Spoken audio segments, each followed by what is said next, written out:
Okay,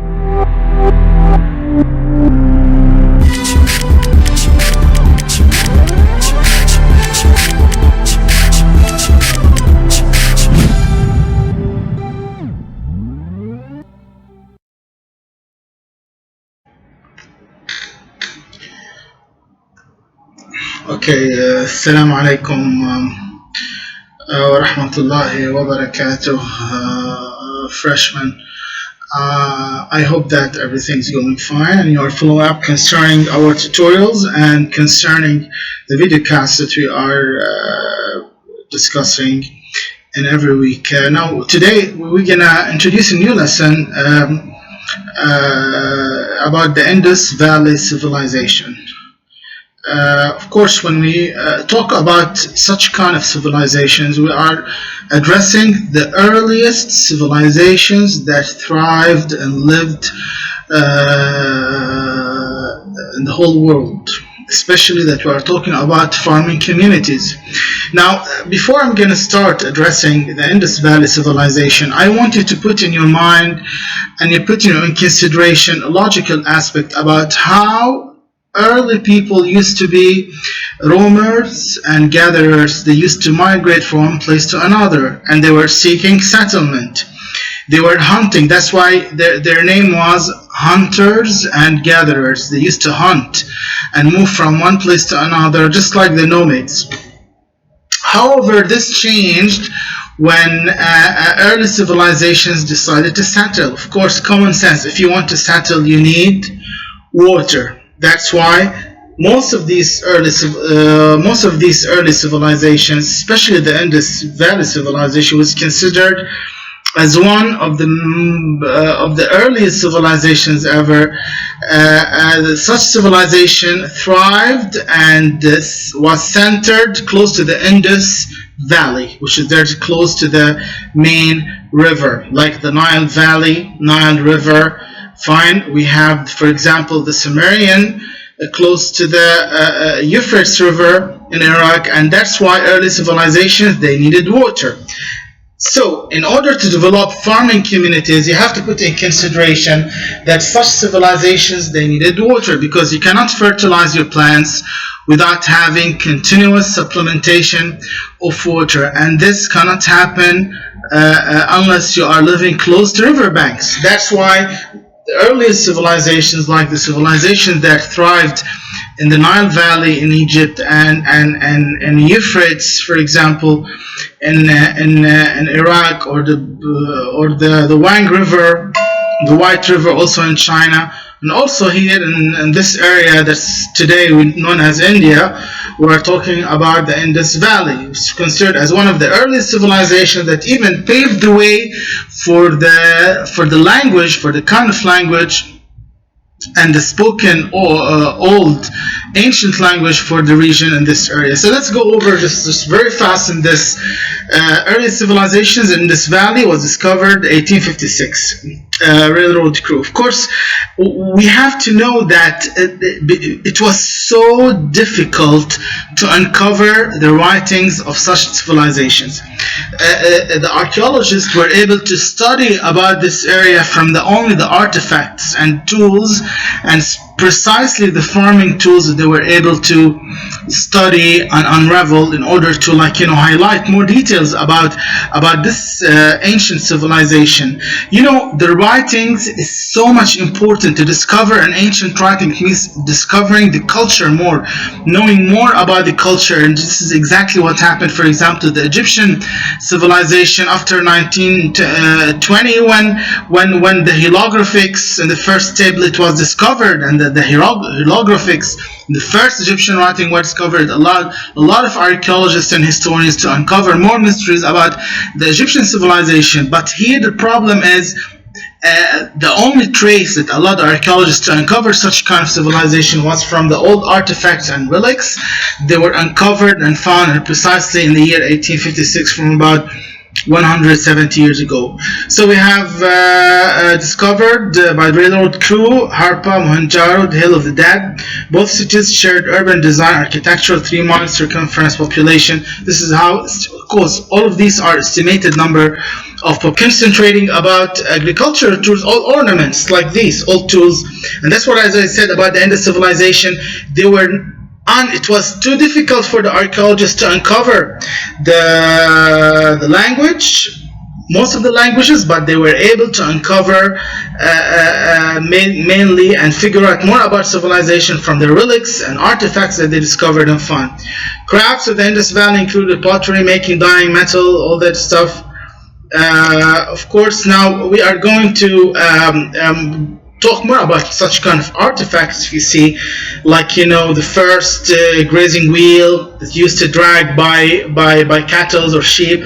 This gives you an idea about old agricultural tools, since all of these civilizations focus about agriculture. Dice, small sculptures, bullock carts used to carting to drag all the, for example, the agricultural surplus and to cart a lot of stuff. This gives you an idea about such kind of civilization. Cotton fiber weaving, of course, also the product of you know, that cotton is coming from special worm called the silkworm, and that's why how the weaving, they were so specialized as a product of such kind of plant that can provide cotton. They use textiles in all these areas. You see here the cataracts and old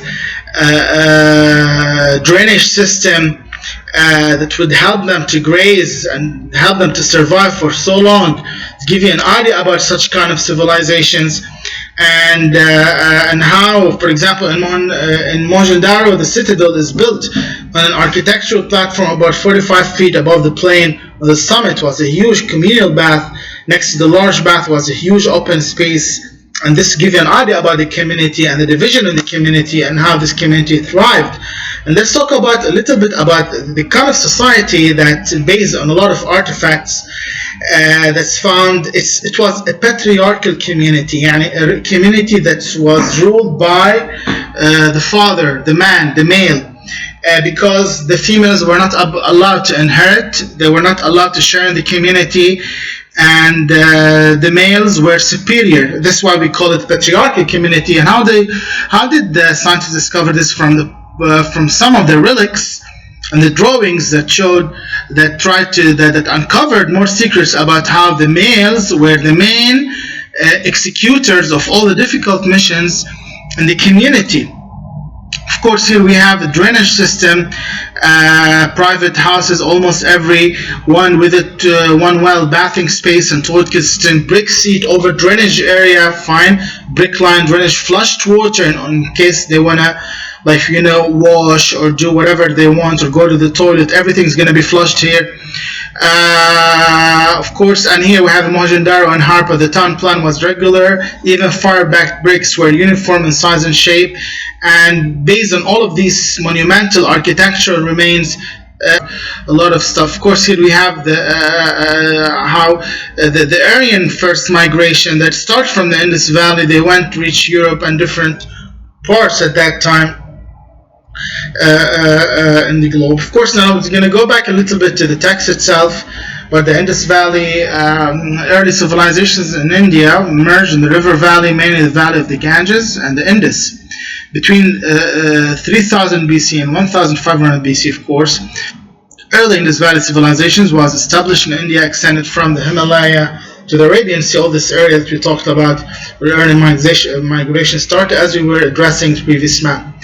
Famous cities in civilization were the Harappa and Mohenjo-daro, both developed. All of these talking about the estimated number of inhabitants that used to live in this area, and the important drainage system, as we've seen in the previous slides, how drainage system was advanced drainage system that allowed those farmers to settle and to live for thousands of years in this area. Of course, trade routes in the Indus Valley. People of the Indus Valley civilization loved games and toys. During excavation, archaeologists found more and more toys. They used to make sculptures of little toys, of demonstrations of human beings, of cows. It's made from mud, bricks. flat stones, engraved grid marking, and playing pieces. All of this archaeologists assume these people invented it, and that's why like the dice cubes and all that stuff. All this give you an idea about this kind of civilization was considered as a peaceful civilization, because they were, and this is a main fact, that most of the farming communities, they weren't concentrating a lot about starting wars, unlike certain civilizations like we discussed in our previous lessons. The Aryan civilization, based on the tools that were found, considered that they were farming peaceful community, and not like an aggressive warring like community that were attempting to start and spread terror and conquer new areas. Only males could inherit property, and this was said, told you, it's patriarchal community. Arranged marriages were common. Children were expected to take care of their parents when they grow up. This is related to the term filial piety that started by Confucius, and it's related to the form of taking care of parents, like loyalty to parents. This concept of loyalty to parents was basically engraved in the Far Eastern culture. In India, and precisely in China, divorce was not allowed, yet men can take a second wife. Of course, now we're going to carry on our Indus Valley civilization. Had a mysterious writing system, and that's why I said this mystery didn't allow the archaeologists and paleontologists to uncover more about the languages, kind of languages are used by these people. That's why a lot of mysteries still circulated this kind of civilization. This led to the civilization to be the least known among other important early civilizations, only because of antiquity and all of that stuff the scientists were able to uncover about such kind of civilization. And that's why when we talk about the term, we're known to farming, as I said, was considered as a sign of urbanization. As I said, why sign of urbanization? You farm, you wait for seasons. If you're gonna wait for seasons, you cannot build a tent anymore. You need to settle. So you need to start building bricks from rocks or mud. This means you are settling, unlike building a tent or making a tent so it can be easily packed. No, this like farming means settling, because you have to wait for seasonal crops. That's why the word farming paved the way for the concept of urbanization, which is like settling and building cities, advanced cities, and all that stuff. Several factors led to the downfall of civilization, of course. Most of these factors weren't really attributed to like in different civilizations we have an idea if the civil wars happen or anything, but here most of the archaeologists attributed the collapse to floods, earthquakes, natural disasters, climate changes, or change of the course. You know, what do you mean by why it's very important to know if the change of the course of the river will end a civilization, because such farming communities thrive and live because of water, just like when we talk about Egypt. If there was no Nile River, there would be no Egyptian civilization. Fine? And this is basically related to how ancient civilizations depend a lot on water resources. Drying up of the Saraswati, the Saraswati River, and other floods, catastrophic effects, which is like that caused floods, and even they attributed the kind of thinking like if the gods were angry or something, because they at that time they were focusing on the concept on how if the floods, if there was a lot of floods, it means nature is angry. If there was like droughts, also nature is angry, and this related to their thinking. Of course, and all of these are speculations from the archaeologists and historians, since most of their writings were not uncovered yet. It remained like mystery. Foreign migrations played a role. The shift to Indian culture, as I said, the Aryan communities, first Aryans, they were able to migrate to Europe to spread their culture and idea all over the Hindu Kush mountains. They had a strong warrior tradition. As the Aryans moved into different parts of India, they shifted from their nomadic, and they were not nomads, Chinese nomads.